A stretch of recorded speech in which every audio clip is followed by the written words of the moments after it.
Rasheen and Lamik, forcing them to break their brotherly embrace. Rasheen sat back down on the bed shaking his head, trying to tell himself that his patience would pay off. Lamik was breathing hard with panic. Suddenly he ran to the closet, snatched a baseball bat, and headed for the door. Rasheen sprung to his feet and intercepted him. He snatched the bat from Lamik's grasp. We tried that already. He grabbed Lamik by the collar.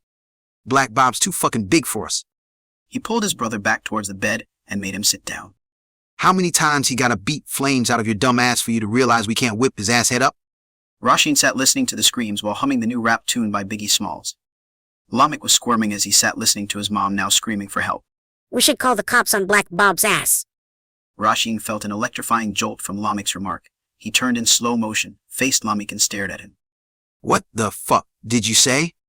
Lamik saw the rage in Rasheen's eyes and inched away from his big brother, who acted 10 years older than his real age. Rasheen jumped up and slapped Lamik damn near across the room. You ain't ever supposed to call the cops. Ever! He bolted for Lamik and slapped him again. That's snitching. The worst motherfucker in the world is a fucking snitch. Rasheen sat back down and refocused himself. I told you I got a fucking plan, didn't I? Now come your ass over here and sit the fuck down.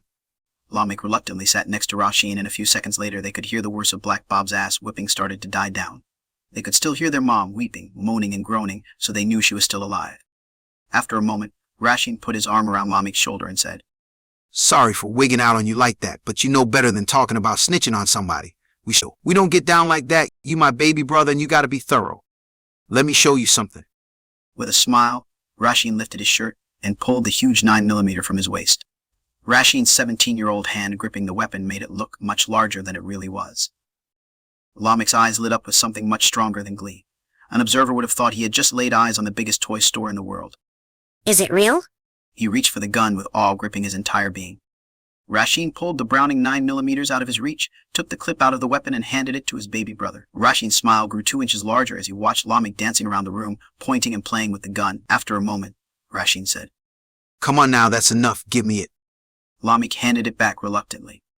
I'm gonna show you how to use it soon, after I blaze Black Bob's bitch ass. Rasheen said without the slightest hint of insincerity. Can I come with you? Lamik said hopefully. I want to shoot him too. Lamik's expression was more serious than the crack epidemic of the mid-1980s, a plague that was supposed to be winding down according to a recent news report dated November 12, 1993. You can't come with me on this, but you can help me out. Rasheen saw Lamik's serious facial expression grow into a network of smiles and wide-eyed delight. When Bob breaks out, I'm gonna follow him. I need you to fill my bed with clothes to make it look like I'm asleep. If Mom comes in, act like you sleep and she'll leave. I need you to stay up so you can open the window back up when I come back. Where are you gonna get him at? Lamik's 11-year-old mind was gearing up for an onslaught of questions. Dirty Ricky said Bob be at his house with his mom. He comes here, takes Mom's money, and be using it to get high with Ricky's mom. Ricky told me earlier he heard his mom and Bob talking, and he said he was gonna come over tonight. After he came from here, I might try to beat him over to Ricky's crib. Rasheen heard his cue. I'm getting the fuck out of here. Black Bob said. When I come back tomorrow afternoon, bitch, you better have my money. You laying up around here smoking up all my goddamn money when you're supposed to be bringing that cheddar to me. Rasheen shot to his feet and grabbed the brown winter coat he recently took at gunpoint from some unknown cornball cat caught in the wrong hood. The moment he laid eyes on the coat, he knew it would be just right for this very special occasion. He raced to the window with Lamik on him as close as a shadow. Rasheen opened the third-floor window, and the vicious January winter cold lashed at him with unrelenting anger. He turned to Lamik and said, Remember what I said? Lamik nodded as he excitedly ushered his big brother on, savoring the thought of Black Bob finally getting what he deserved.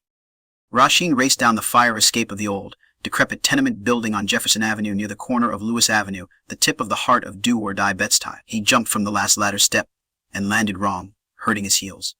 Rasheen hastily took flight down Jefferson Avenue on his way to Dirty Ricky's crib on Putnam Avenue.